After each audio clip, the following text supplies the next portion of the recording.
और आज हम बात करेंगे सीटेट के प्रीवियस ईयर पेपर के बारे में। सबसे पहले हमें हिंदी में गद्यांश पढ़ना होता है, फिर उसके आंसर्स देने होते हैं। हमारा गद्यांश है, आया समय उठो तुम नारी, युग निर्माण तुम्हें करना है, आजादी की खुदी नींव में तुम्हें प्रगति पत्थर भरना है, अपने को कमजोर न समझो, जननी हो संपूर्ण जगत की गौरव हो। इसमें हमारा क्वेश्चन है कि कविता का मुख्य स्वर है। ऑप्शन ए है स्वतंत्रता, ऑप्शन बी है गौरव गाथा, ऑप्शन सी है युग निर्माण, ऑप्शन डी है स्त्री शक्ति। से आंसर हो जाएगा ऑप्शन डी, कविता का मुख्य स्वर है स्त्री शक्ति। व्याख्या भी है, कविता का मुख्य स्वर स्त्री शक्ति है और इस कविता के माध्यम से नारी की जो शक्ति है और उसकी जो क्षमता है उसका उद्बोध कराया गया है। नेक्स्ट है कि कविता के अनुसार स्वतंत्रता प्राप्ति में स्त्री की भूमिका डैश है। ऑप्शन ए है अप्रासंगिक, ऑप्शन बी है औसत, ऑप्शन सी है संज्ञान योग्य, ऑप्शन डी है नगण्य। से आंसर हो जाएगा ऑप्शन सी संज्ञान योग्य। कविता के अनुसार स्वतंत्रता प्राप्ति में जो स्त्री की भूमिका है वो संज्ञान योग्य है। व्याख्या भी है कि कविता के अनुसार स्वतंत्रता प्राप्ति में स्त्री की भूमिका संज्ञान योग्य है। नेक्स्ट है कि स्त्री के लिए किस विशेषण का प्रयोग नहीं किया जा गया है। ऑप्शन ए है गौरव, ऑप्शन बी है सबला, ऑप्शन सी है नीव, ऑप्शन डी है अबला। आंसर हो जाएगा ऑप्शन डी अबला। स्त्री के लिए जो है वो अबला शब्द का प्रयोग नहीं किया गया है विशेषण का, और सभी के लिए किया गया है।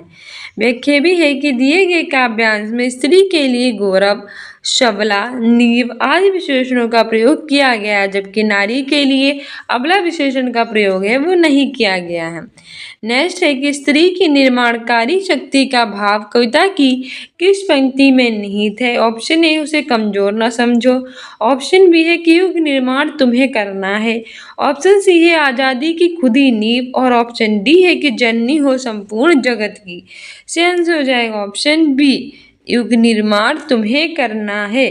स्त्री की निर्माणकारी शक्ति का भाव कविता की इस पंक्ति में होता है कि निर्माण तुम्हें करना है। व्याख्या है कि स्त्री की निर्माणकारी शक्ति का भाव कविता की पंक्ति है कि युग निर्माण तुम्हें करना है, यानी कि युग का निर्माण तुम्हें करना है, स्त्री की निर्माणकारी शक्ति। नेक्स्ट है कि कविता के अनुसार स्त्री को ऑप्शन ए है कि जननी के रूप में ही रहना चाहिए, ऑप्शन बी है गौरव गान करते रहना चाहिए, ऑप्शन सी है पत्थर भरने का कार्य ही करना चाहिए, और ऑप्शन डी है कि स्वयं की शक्ति को पहचानना चाहिए। से आंसर हो जाएगा ऑप्शन डी, स्वयं की शक्ति को पहचानना चाहिए। कविता के अनुसार जो स्त्री होती है उसे स्वयं की शक्ति को पहचानना चाहिए। स्त्री पे एक अपने ऊपर ये नहीं मानना चाहिए कि मैं निर्बल हूँ, मैं कुछ कर नहीं सकती, उसे अपनी शक्ति को पहचानना चाहिए। व्याख्या है कि कविता में भाव दिया गया है कि नारी को स्वयं की शक्ति को पहचानना चाहिए। नेक्स्ट है कि जननी हो संपूर्ण जगत की डैश पंक्ति में कौन सा अलंकार है। ऑप्शन ए है यमक, ऑप्शन बी है अनुप्रास, ऑप्शन सी है उपमा, ऑप्शन डी है रूपक। से आंसर हो जाएगा ऑप्शन बी उपवास। जननी हो संपूर्ण जगत की, ये इसमें अनुप्रास अलंकार है। व्याख्या भी है कि दी गई पंक्ति में कि जननी हो संपूर्ण जगत की, इसमें अनुप्रास अलंकार है। इसमें वर्णों के जो आवर्ती है वो अनुप्रास अलंकार कहते हैं। आवर्ती का अर्थ होता है कि किसी वर्ण का एक से अधिक बार प्रयोग होना, जैसे कि पंक्ति में जा शब्द की आवर्ती हुई है, इसीलिए यहाँ पे अनुप्रास अलंकार है। नेक्स्ट हमें गद्यांश पढ़ना है और उसके आंसर हमें देने हैं। गद्यांश है कि अपने स्वार्थ या फिर संस्कृति के कारण सामान्य व्यवहार में हम कितनी ही बार सबसे धन्यवाद बोलते हैं, तो ये कृतज्ञता सिर्फ उन्हीं तक सीमित क्यों, हमें मानव जन्म देने वाले ईश्वर के लिए और जलवायु, भोजन, ऊर्जा जैसे बहुत सारे उपहार देने वाली प्रकृति के लिए भी क्यों नहीं हम ईश्वर से संवाद करें और वे हमारे हृदय में पवित्रता, सद्गुणों के प्रकाश को आलोकित करें।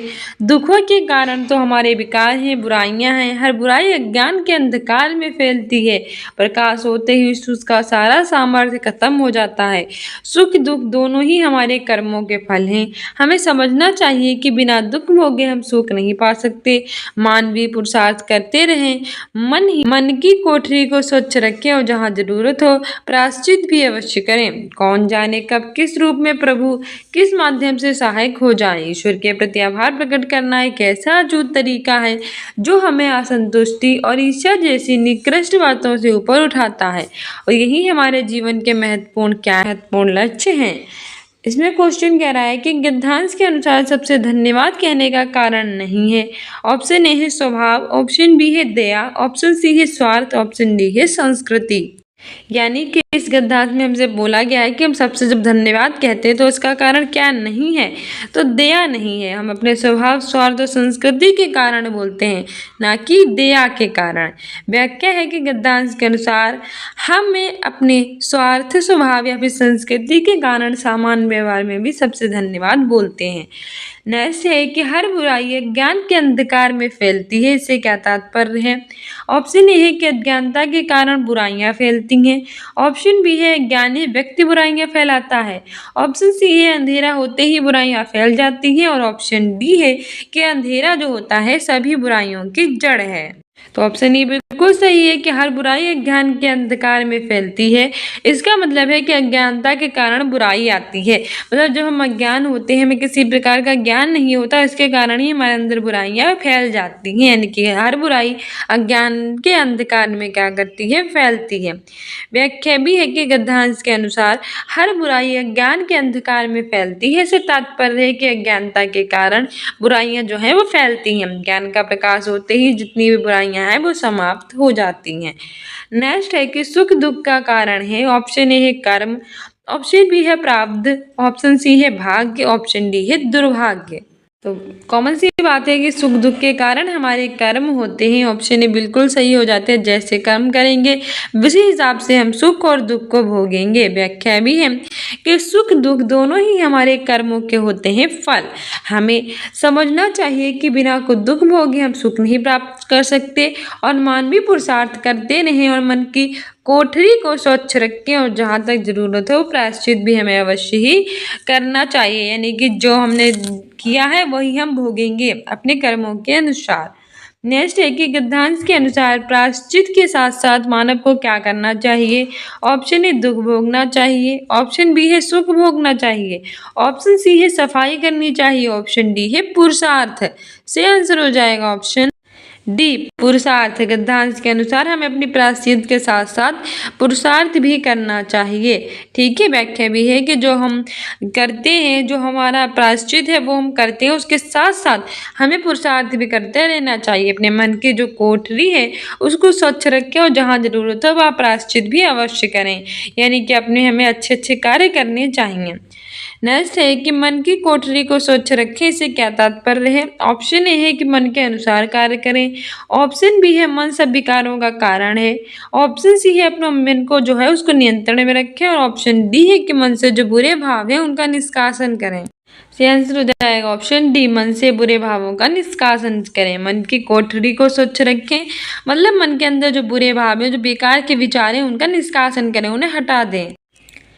व्याख्या भी है कि गद्यांश के अनुसार मन की जो कोठरी है उसको स्वच्छ रखें। इसका मतलब होता है कि मन के जो बुरे भाव होते हैं, जो बेकार के विचार होते हैं, उनका निष्कासन करें, उन्हें हटा दें।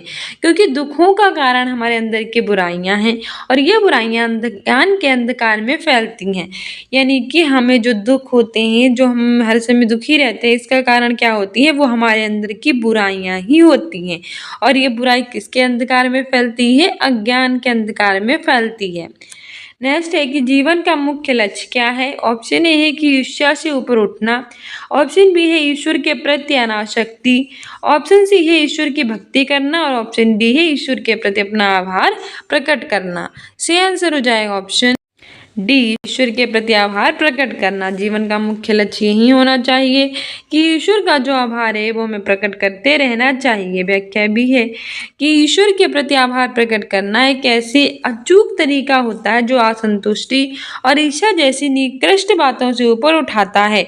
अचूक मतलब जो चूकता नहीं है। अगर हम ईश्वर का धन्यवाद हर समय करते रहेंगे जो उन्होंने हमें प्रदान किया है, तो इससे हमें जो है वो हमें असंतुष्टि और ईर्ष्या जैसी निकृष्ट बातों से ऊपर उठाएगा, और हमारे जीवन का मूलभूत लक्ष्य। यानी हम किसी से हर समय ईर्ष्या नहीं करते रहेंगे। ईर्ष्या मतलब हर समय किसी से जलते नहीं रहेंगे। असंतुष्टि नहीं हमें होगी कि हमें ये नहीं मिला, हमें वो नहीं मिला।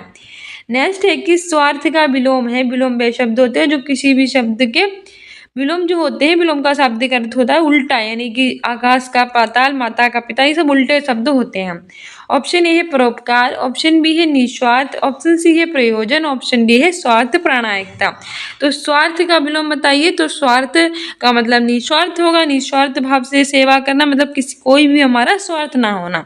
स्वार्थ मतलब हमारे जीवन तब किसी के जब हम सेवा कर रहे हैं तो क्या होना, कोई ना कोई लक्ष्य होना कि इसलिए कर रहे हैं, मतलब अंदर से कोई स्वार्थ होना। लेकिन निस्वार्थ मतलब कोई बिना स्वार्थ के बिल्कुल प्यार से उनकी सेवा करना। ये नहीं पाना कि हमें जायदाद मिलेगी इसलिए हम अपने बाप को अपने पास रखेंगे, ठीक है।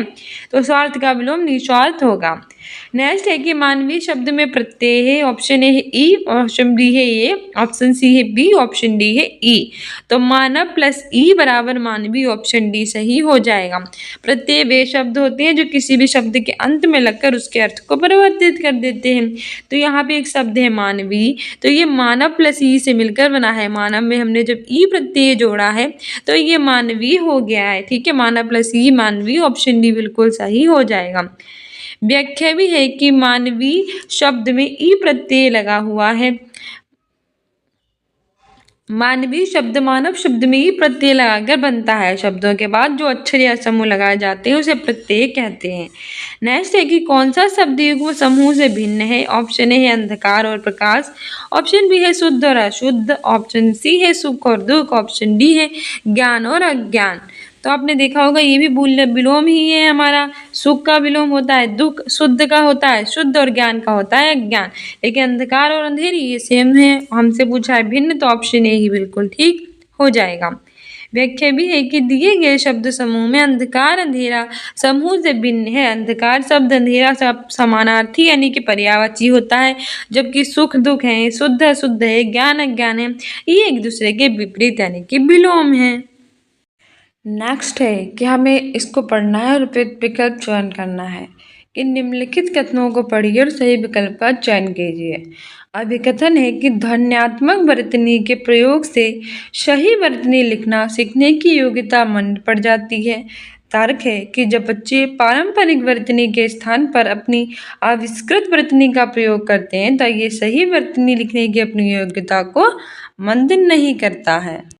फर्स्ट है कि ए सही है परंतु आर गलत है। सेकंड है कि ये गलत है परंतु आर सही है। थर्ड है कि आर दोनों सही हैं और आर एक की सही व्याख्या है। फोर्थ है और दोनों सही है लेकिन आर एक की सही व्याख्या नहीं है।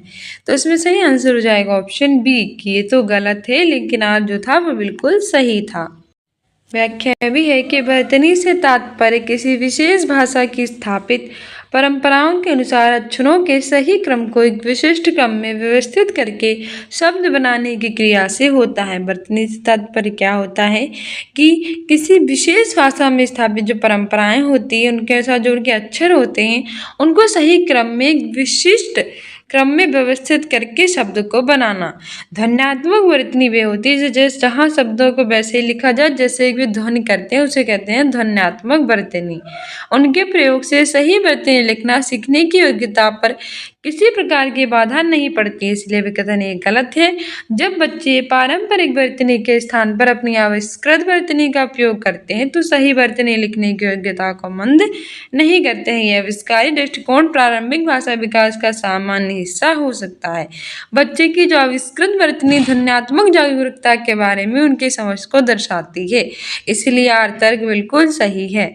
नेक्स्ट है कि नई भाषा सीखते समय बहुत से विद्यार्थी भाषा के अद्वितीय उच्चारण संबंधी नियमों के कारण भाषा बोलते समय प्रायः आत्मविश्वास की कमी का सामना करते हैं। इस समस्या को दूर करने का तरीका क्या है? ऑप्शन ए है कि काउंसलर के साथ विशेष वॉक थेरेपी सत्र आयोजित किए जाएं और ड्रिल के माध्यम से अभ्यास किया जाए। सेकेंड है कि जब जब उन्हें समस्या आए उनकी गलती में सुधार किया जाए। थर्ड है कि बच्चे कक्षा में स्वाक्षर वाचन करें और फोर्थ है कि कक्षा में ऐसे खेलों जैसे गतिविधियों का प्रयोग किया जाए जिससे मौखिक अंतःक्रियाएं कैसी हों, अधिक हों। तो सबसे अच्छा यही मिल गया है कि कक्षा में ऐसे खेल ऐसी गतिविधियां प्रयोग करें जिससे अंतःक्रियाएं कैसी हों, अधिक हो। ठीक है, व्याख्या है कि नई भाषा सीखते समय बहुत से विद्यार्थी भाषा के जो अद्वितीय उच्चारण संबंधी नियम होते हैं, इनके कारण भाषा बोलते समय प्रायः आत्मविश्वास की कमी का क्या करते हैं, सामना करते हैं। यानी कि जब वे भाषा बोलते हैं तो उन्हें आत्मविश्वास की कमी हो जाती है, उनकी जो कॉन्फिडेंस होता है बहुत ज़्यादा कम होता है। तो इसका हमारे समस्या को दूर करने का तरीका ये है कि कक्षा में ऐसे खेल गतिविधियाँ शामिल करें जिससे मौखिक अंतः क्रियाएं अधिक हों, जिससे वो अच्छे से अच्छे बोल सके भाषा को बिना किसी प्रॉब्लम के। नेक्स्ट है कि कक्षा 3rd की अध्यापिका अपने शिक्षार्थियों को नई शब्दावली से परिचित करवा रही है। क्लास 3rd की जो टीचर है वो क्या कर रही है, उसके जो स्टूडेंट्स है उसको जो नई शब्दावली होती है उससे परिचित करवा रही है, यानी नए नए वर्ड सिखा रही है। तो निम्नलिखित में से कौन सी नई शब्दावली सिखाने का प्रभावशाली? ऑप्शन ए है कि अध्यापिका निश्चित विषय के अनुसार उस शब्द का अर्थ समझाने की कोशिश करे। सेकेंड है कि अध्यापिका श्याम पट्ट पर शब्द का अर्थ लिखे और विद्यार्थियों को उसे याद करवाने के लिए कहे। थर्ड है कि अध्यापिका शब्दों के विलोम शब्द बताए और बच्चों की भाषा के उन शब्दों का अर्थ बताए। और फोर्थ है कि अध्यापिका बच्चों को शब्दों की ठोस परिभाषा बताए। सही आंसर हो जाएगा ऑप्शन ए कि अध्यापिका स्थित विषय के अनुसार उस शब्द का अर्थ समझाने की क्या करे, कोशिश करे। तो ये प्रभावशाली तरीका है। व्याख्या है कि शब्दावली का ज्ञान भाषा के श्रवण, लेखन, पठन, वाचन इन कौशलों के सुधार में महत्वपूर्ण सुधार है। यानी कि जब हम नई नई शब्दावली सीखते हैं तो वो हमारे श्रवण में, हमारे लेखन में, हमारे पठन और हमारे वाचन में क्या करती है, बहुत ज़्यादा महत्वपूर्ण सुधार करती है। शब्दों का ज्ञान होने से हमें भाषा के व्याकरण को सीख सकते हैं। अगर हमें शब्दों का ज्ञान होगा तो हम व्याकरण को भी अच्छे से समझ पाएंगे।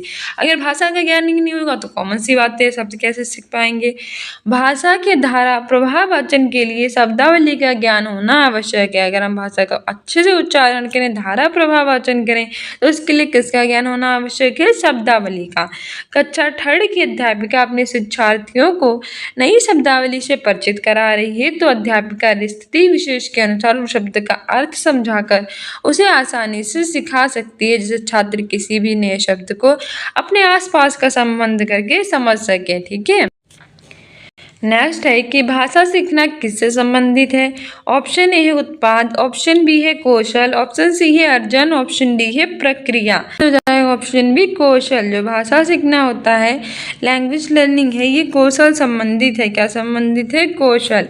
व्याख्या भी है कि भाषा सीखना कौशल से संबंधित है और भाषा शिक्षण बच्चों में संप्रेषणगत कुशलता तथा मौलिकता को विकसित कर उन्हें विभिन्न संदर्भों में भाषा प्रयोग में सफल बनाने से क्या होती है, संबंधित। प्राथमिक स्तर पर भाषा के द्वारा प्राप्त जो आधारभूत कौशल है वो दूसरे क्षेत्रों में संप्रत्याओं को भी समझने में सहायता करता है। यानी कि एक स्थान पर जो हमने सीखा है वो दूसरे स्थान पर हमें हमारी हेल्प करता है। भाषा शिक्षण का उद्देश्य होता है कि हम भाषा कौशल, भाषा की जो समझ होती है और व्यक्ति का जो विकास है, ये सारी चीजें करता है। ठीक है, इसलिए भाषा सीखना कौशल से संबंधित है। नेक्स्ट है कि पठन के तरीकों का पाठक को क्या करना चाहिए, ये मिलान करना, ये पठन के तरीके हैं और पाठक को ये क्या करना चाहिए। जैसे अनुमान में है लेखक कैसे लिखते हैं, इसके आधार पर ये सुनिश्चित करना चाहिए कि लेखक क्या महसूस करते हैं। निष्कर्ष निकालना, यानी कि अपरिचित शब्दों को समझने के लिए पाठ्य सामग्री के कुछ हिस्सों से मदद लेनी चाहिए। संदर्भ से जोड़कर अर्थ निकालना, यानी कि शीर्ष कथन या प्रस्तावना पर ध्यान देते हुए ये देखना चाहिए कि सूचनाएं किस तरह से परिचित की गई हैं। गहन पाठन, यानी कि पाठ्य पुस्तक में भाषा का किस तरह से प्रयोग किया गया है, इस पर ध्यान केंद्रित करना चाहिए। और पाठ्य वस्तु के समायोजन की पहचान, यानी कि पाठ्य सामग्री किस बारे में है, जानने के लिए शीर्षों चित्रों का प्रयोग करना चाहिए। तो हमें इसे मिलान करना है। सही आंसर ऑप्शन सी हो जाएगा। फर्स्ट का फिफ्थ, सेकंड का फर्स्ट, थर्ड का सेकंड, फोर्थ का फोर्थ और फिफ्थ का थर्ड। जैसे कि हम अनुमान की बात करें तो पाठ्य सामग्री किस बारे में है, ये जानने के लिए शीर्षकों और चित्रों का प्रयोग करना चाहिए। अनुमान लगाना मतलब ये जो पाठ्य सामग्री है वो किस बारे में है, इसके लिए हम शीर्षक और चित्रों का प्रयोग करेंगे तो अनुमान लगाना हो जाएगा। वही निष्कर्ष निकालना क्या होता है कि लेखक कैसे लिखते हैं, इसके आधार पर ये सुनिश्चित करना चाहिए कि लेखक क्या महसूस करते हैं। निष्कर्ष निकालना मतलब लेखक जो होते हैं, राइटर्स, वो क्या लिखते हैं, इसके आधार पर हम ये सुनिश्चित करें हैं कि वो महसूस क्या करते हैं। ठीक है, संदर्भ से जोड़कर अर्थ निकालना मतलब अपरिचित जो शब्द होता है उसको समझने के लिए पाठ्य सामग्री के कुछ हिस्सों से मदद लेनी चाहिए। ठीक है, संदर्भ से जोड़कर मतलब अर्थ निकालेंगे तो मतलब जो अपरिचित शब्द है उसको हम समझने के लिए पाठ्य सामग्री के कुछ हिस्सों से मदद ले सकते हैं। वहीं गहन पाठन क्या होता है, ये पाठ्य वस्तु में जो वस्तु का किस तरह से प्रयोग किया गया है उस रस पर ध्यान केंद्रित करना चाहिए। गहन पाठन मतलब गहनता से पठन करना। तो पाठ्य पुस्तक में हम जो किस लैंग्वेज का प्रयोग करते हैं उस पर स्थान पर रस पर ध्यान केंद्रित करें। और लास्ट हमारा पाठ्य वस्तु के समायोजन की पहचान, इससे मतलब होता है कि शीर्ष कथन या फिर जो प्रस्तावना होती है उस पर ध्यान देते हुए ये देखना चाहिए कि सूचनाएं किस तरह से संरचित की गई हैं। ठीक है, कि इन्फॉर्मेशन को किस तरह से संरचित किया गया है। नेक्स्ट है कि उस व्यक्ति की पहचान करें जो नीचे दिए उदाहरण से मेल खाती है कि मैं भाषा पर ध्यान केंद्रित रखती हूँ, मैं इस बात के पर पूरा ध्यान रखती हूँ कि ये सही हो। ऑप्शन ए है कि ये शब्द निरीक्षण है। ऑप्शन बी है परभाषा व्यवहार लैंग्वेजिंग है। ऑप्शन सी है याद करना है। ऑप्शन डी है पुनरावृत्ति करना दोहराना है। तो इसने कहा है कि मैं भाषा पर क्या करती हूँ, पूरा फोकस करती हूँ और इस बात पर भी ध्यान रखती हूँ कि बिल्कुल सही हो। तो वह शब्द निरीक्षण है। क्या है वो? शब्द निरीक्षण है। व्याख्या भी है कि मैं भाषा पर ध्यान केंद्रित रखती हूँ, मैं इस बात का पूरा ध्यान रखती हूँ कि ये सही हो। उपयुक्त उदाहरण शब्द निरीक्षण के उदाहरण से बिल्कुल मेल खाती है। शब्द निरीक्षण या शब्द विश्लेषण एक प्रक्रिया होती है जिसमें व्यक्ति के जो विचार होते हैं, जो उसकी भावनाओं के भीतर से जानना शामिल होता है। इसमें व्यक्ति अपने स्वयं के कार्यों का भी निरीक्षण और सुधार कर लेता है। और आत्मनिरीक्षण स्वयं के संचेत विचार और भावनाओं का परीक्षण करना होता है। आत्मनिरीक्षण क्या होता है? ये स्वयं की जो संचेत विचार होती हैं, जो भावनाएं होती हैं, उनका होता है परीक्षण करना। नेक्स्ट है कि कक्षा 3 के विद्यार्थी एक कविता गा रहे हैं कि ये मेरी नाक है, ये मेरे कान हैं। यह कविता गाते समय वे शरीर के जिस अंग का नाम लेते हैं और उस अंग को स्पर्श भी करते हैं, तो अध्यापिका किस विधि का प्रयोग कर उन्हें सिखा रही है? ऑप्शन ए है समग्र भौतिक प्रतिक्रिया। ऑप्शन बी है विभिन्न दर्शनग्राही। ऑप्शन सी है श्रव्य भाषिक और ऑप्शन डी है संप्रेषणात्मक भाषा शिक्षण। ऑप्शन ए समग्र भौतिक प्रक्रिया। ठीक है, टोटल फिजिकल रिस्पॉन्स। व्याख्या भी है कि क्लास 3 के जो विद्यार्थी हैं वो एक पोयम है उसको गा रहे हैं और क्या कह रहे हैं कि यह मेरी नाक है, यह मेरे कान है। तो ये गाते समय वे शरीर के जिस अंग का नाम लेते हैं, नाक को नाम लिया तो नाक को टच किया, कान का नाम लिया तो कान को टच किया, तो उस अंग को स्पर्श भी करते हैं। अध्यापिका इसमें प्रायः समग्र भौतिक प्रतिक्रिया विधि का प्रयोग कर उन्हें सिखा रही है। समग्र भौतिक प्रतिक्रिया जिसे आमतौर पर हम TPR कहते हैं, यानी टोटल फिजिकल रिस्पॉन्स। TPR यानी टोटल फिजिकल रिस्पॉन्स कहते हैं। ये भाषा शिक्षण की एक विधि होती है जो शिक्षक के कहने या आदेश देने के साथ ही छात्र की जो शारीरिक गति होती है उसके समन्वय को करती है संदर्भित। ये निर्देश की प्रतिक्रिया के रूप में बच्चों के पेशी कौशल का उपयोग करके का सबसे अच्छा तरीका होता है। नेक्स्ट हमारा क्वेश्चन है कि विद्यार्थी पिछली इकाई से शब्द लेकर 5 प्रश्नों के उत्तर समूह में देने का काम कर रहे हैं। वे अपने सवालों को दूसरे समूह के साथ अदला बदली करते हैं और सवालों के उत्तर देने की भी कोशिश करते हैं। तो ये किसका उदाहरण है? ऑप्शन ए है पठन आकलन का। ऑप्शन बी है सहपाठी आकलन का। ऑप्शन सी है स्व आकलन का और ऑप्शन डी है दृश्य पोषण यानी कि फीडबैक का। आंसर हो जाएगा ऑप्शन बी सहपाठी आकलन का। विद्यार्थी जो स्टूडेंट्स होते हैं वो अपनी पिछली इकाई से क्या लेते हैं, कुछ शब्द लेकर अपने 5 प्रश्नों के उत्तर समूह में देने का क्या कर रहे हैं, काम कर रहे हैं और अपने सवालों के दूसरे समूह के साथ भी क्या कर रहे हैं, अदला बदली कर रहे हैं। तो ये जो है वो सहपाठी आकलन का है उदाहरण। ठीक है, जैसे व्याख्या है कि विद्यार्थी पिछली इकाई से शब्द लेकर 5 प्रश्नों के उत्तर देने में समूह में काम कर रहे हैं और अपने सवालों को दूसरे समूह के साथ अदला बदली करते हैं और सवालों के उत्तर देने की भी कोशिश करते हैं। तो ये सहपाठी आकलन का उदाहरण है। सहपाठी आकलन क्या होता है? सहपाठी आकलन का अर्थ होता है कि एक शिक्षार्थी या विद्यार्थियों के एक समूह के द्वारा अन्य शिक्षार्थियों का आकलन करना। शिक्षार्थी या विद्यार्थियों के द्वारा से जो होते हैं वो एक समूह का आकलन करना ही शिक्षार्थी का आकलन करना होता है। सहपाठी आकलन क्या होता है? एक शिक्षार्थी या शिक्षार्थियों के द्वारा एक समूह के अन्य शिक्षार्थियों का आकलन करना होता है। ठीक है, एक समूह द्वारा अन्य समूह के शिक्षार्थियों का आकलन करना ही शिक्षार्थी आकलन कहलाता है। ये अंतर व्यक्तित्व कौशल को करता है विकसित और निष्पक्ष अभिव्यक्ति, श्रवण कौशल में सुधार, समूह में भावना, नेतृत्व के गुणों में मन स्थापन और समय प्रबंधन को विकसित करने में शिक्षार्थी की हेल्प कर सकता है। नेक्स्ट है कि मुझे ये काम बहुत ही पसंद है, और जब टीचर मुझे ये कार्ड देती हैं जिस पर कोई शब्द या फिर वाक्य लिखा होता है तो मैं उससे संबंधित अभिनय करती हूँ और समूची कक्षा उस शब्द वाक्य के बारे में अनुमान लगाती है। शिक्षार्थी की प्राथमिकताओं के साथ शिक्षार्थी की जो टिप्पणी है उसकी पहचान हमें करना है। फर्स्ट है कि जब मैं कार्ड से वाक्य को याद करती हूँ तब मुझे भाषा अच्छी तरह से याद रहती है। सेकेंड है कि जब मैं गद्य अवरोधक तरीके से संलग्न रहती हूँ तब मुझे भाषा अच्छी तरह से याद रहती है। थर्ड है जब मैं देखती हूँ तब मुझे भाषा अच्छी तरह से याद रहती है। फोर्थ है जब मैं सुनती हूँ तब मुझे भाषा अच्छी तरह से याद रहती है। से आंसर हो जाएगा ऑप्शन बी कि जब मैं गद्यबोधक तरीके से संलग्न रहती हूँ तो मुझे भाषा कैसे रहती है? बहुत अच्छे से याद रहती है। व्याख्या भी है कि मुझे ये काम बहुत ही पसंद है, और जब भी टीचर मुझे एक कार्ड देती हैं तो मैं उस पर कोई भी शब्द या फिर वाक्य वो लिख देती हूँ तो मैं उससे संबंधित अभिनय जो है वो भी करती हूँ और समुचित कक्षा उस शब्द वाक्य के बारे में भी अनुमान लगाती है। यानी कि शिक्षार्थी की प्राथमिकताओं के साथ ये टिप्पणी करती है कि जब मैं गद्यबोधक तरीके से संलग्न रहती हूँ तो मुझे याद भी बहुत अच्छे से रहता है।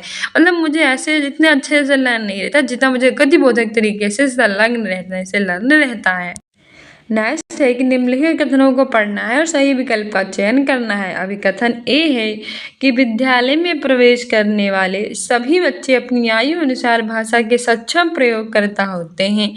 यानी कि विद्यालय में जितने लोग भी प्रवेश करते हैं वो अपनी आयु के अनुसार ही होते हैं भाषा के लैंग्वेज के सक्षम प्रयोगकर्ता, यानी कि उस योग्य होते हैं कि उसको समझ सकें।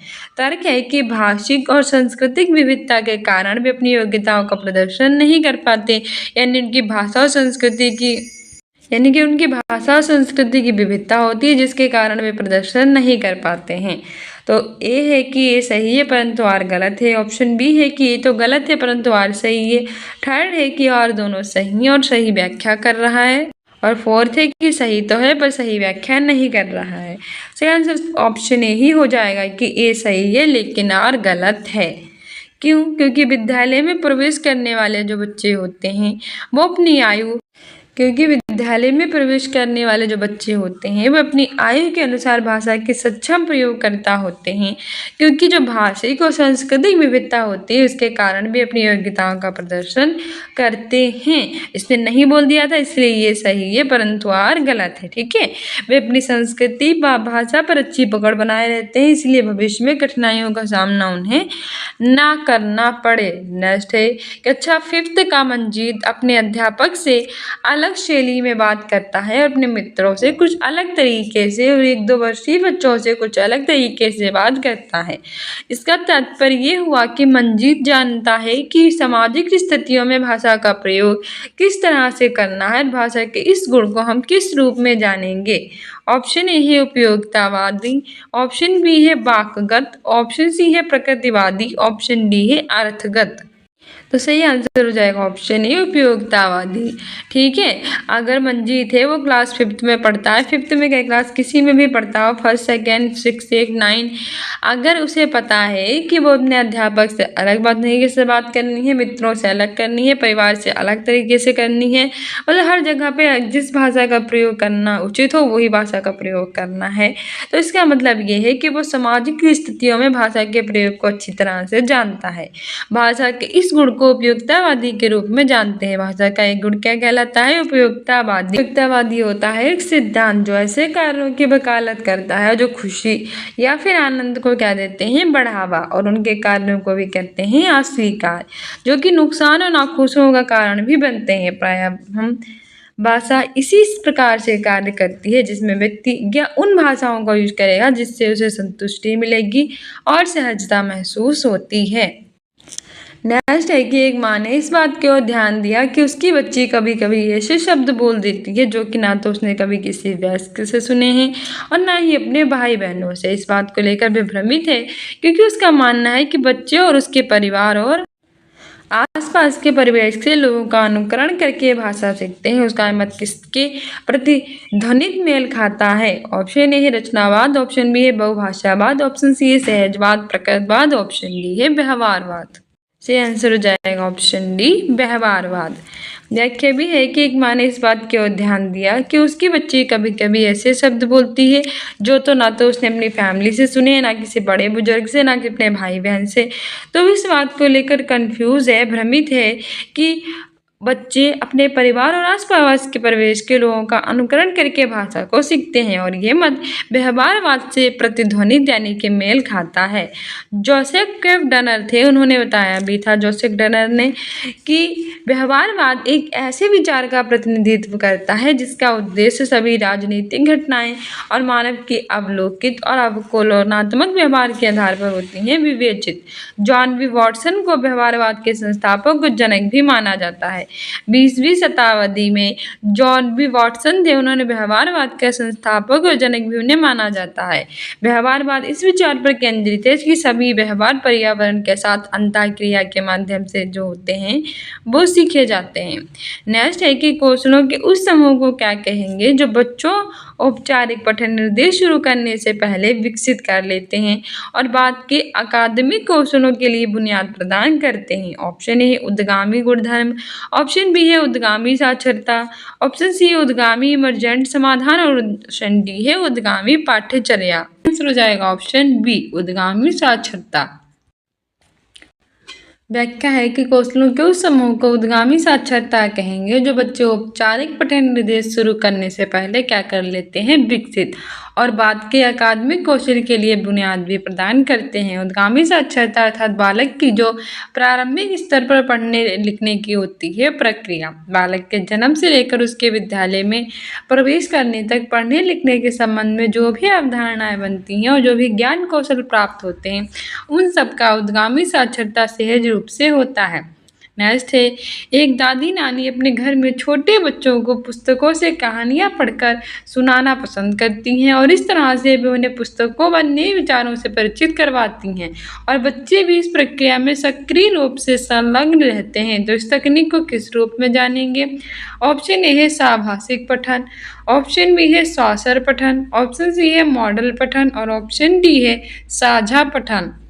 आंसर हो जाएगा ऑप्शन ए साभाषिक पठन। व्याख्या भी है कि एक दादी नानी जो होती हैं वो घर में जो छोटे छोटे बच्चे होते हैं उन्हें पुस्तकों पढ़ाकर कहानियाँ सुनाती हैं, तो इससे वे उन्हें पुस्तकों नए विचारों से क्या कराती हैं परिचित और बच्चे भी इसमें सक्रिय रूप से सीखते हैं क्योंकि इसमें साभाषिक पठन के रूप में जानते हैं।